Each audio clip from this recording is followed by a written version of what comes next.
Okay, and we're on. We're on? Yes. Okay, maybe you want to rotate them somewhere so they're not looking at an empty stool. They're looking Maybe at not.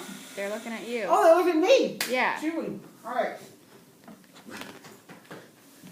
All right, so what we have now is we have an experimental error of 19%. We differed. Experimentally, we got 6.5. And true, by true measurements, we got 8.02. I think that you have, let's do the following here, just so they can see and write it down if they need to.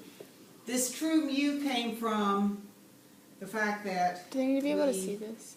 used 6.86 meters of monofilament line that had a mass of what, 0.55 grams. All right, so this is left justified. And we'll take this part out and put it Better. back here. Okay. Catch So, yourself. how we got this answer was by this treatment, okay?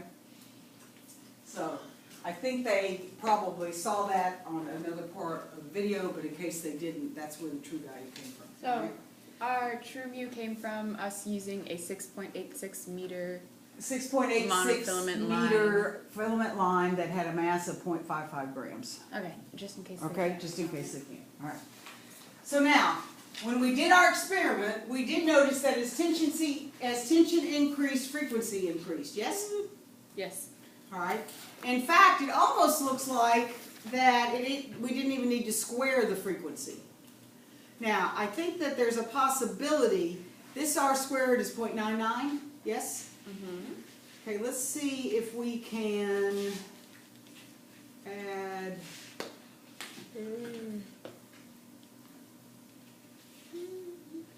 Okay, notice that for the parabola, that is fitting it to a square, the R squared is slightly better.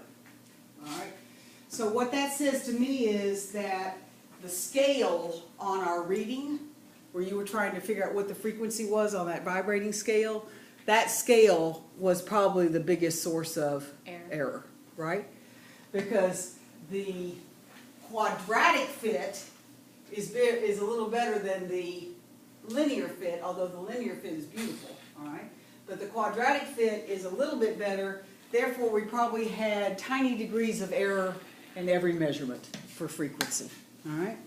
I don't think we had any degrees of error in our measurement of mass and tension. Agreed? Mm-hmm. Okay. So, the moral to the story, all right? We have a second formula for wave speed. And that is that wave speed is equal to the square root of the tension in the line divided by the linear mass density. Okay? We already knew that wave speed was equal to frequency times wavelength. All right? That explains why when you put tension on the spring, it went faster. Right? Because by putting tension in the string, you were doing two things. You were making the tension higher. You were pulling the coils apart, which was making the linear mass density less. And when you divide by a smaller number, you get a bigger answer. Yes? Was the second thing we were doing decreasing the period? Yes. Yes. Very nice. Frequency increases, period decreases. Now remember that T means tension, not period. That T means tension, not period. Okay? That T means tension, not period. Okay. All right. That's the end of the experiment. Okay. All right. Now we have another event that I would like you to look at. And I would like you, wherever they can see it, I want you to put in, okay, I think positive, it has a little thing. Positive is the top. But you want to stick this inside here. It's hard to fit. Yeah, I'm going to move my bagel. They want to see what happens when that turns on. All right. I'm watching your hands. All right. It's hard. Around the bend. Because you'll understand why it's hard to fit in as soon as you see it work. All right. It's got to absolutely grip it. Good. All right. Now hold Ooh. by this. Is it in all the way? Okay. Now hold by this. Whoa. Get this Oh, wait. out of the way. All right.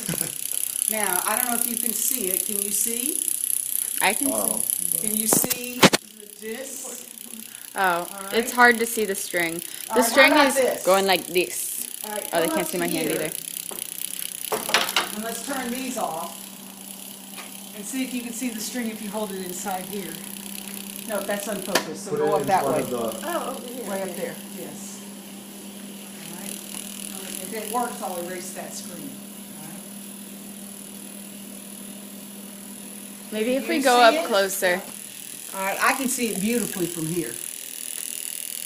Yeah, I can kind of see it. Okay, now, what I want you to notice, if you can kind of see it, is that Sarah's fingers of her right hand are a node. In between, you can see the wave going back and forth in the antinode. Yes. Then you can see another node right here, and this is the middle of the last antinode. Okay, can you see where you are, sir? You Yeah. need to come see this, all right? From front Now, side? if she lengthens, if she lets more string vibrate, all right? Whoa. All right. So again, what is it accommodating? Well, this still has to be an antinode down here, right? But it's the same wavelength. So node, node, No, it's not the same wavelength. node, and the wavelength changed. Yeah. Not because the mass changed, but because the length of the vibrating segment changed, right? Okay, so Sarah, do you have the ability to make it even longer? Not much. Not much. All right, now first it has to accommodate, right? All right, so now we have to here, that's a node, antinode, node, antinode, node, antinode. Agreed? Yep. Okay, now Sarah, without hurting yourself, maybe try to grab it right here and let that just be the part that vibrates. And what do we get? Yep. One antinode, or one node and two antinodes. Okay, it's having a hard time coping because we've made it a little bit too short, but this is a node. Aha! That's a little better. All right. All right, so this is a node. That's an antinode, and this hasn't quite gotten its act together because apparently it's just a little bit too short. All right, lengthen it a little bit more. We're probably going to have to get two you know- before we get anything nice. Hold it up a little higher, Sarah. Thank you. But that's a beautiful seeing the concept of what's looking like in between, because usually we can't see that. All right. So now let a little bit more vibrate. Ooh. Keep slipping it until maybe we get another node. Can't be running out of energy that soon. Now that's weird because now this is acting like a node down here, isn't it? So node, node, node, loop, loop. All right? And what that's called is resonance. That's a resonance state. It's also called a standing wave. All right? So standing waves and resonance. So if you were to stop it right here, no, you keep on.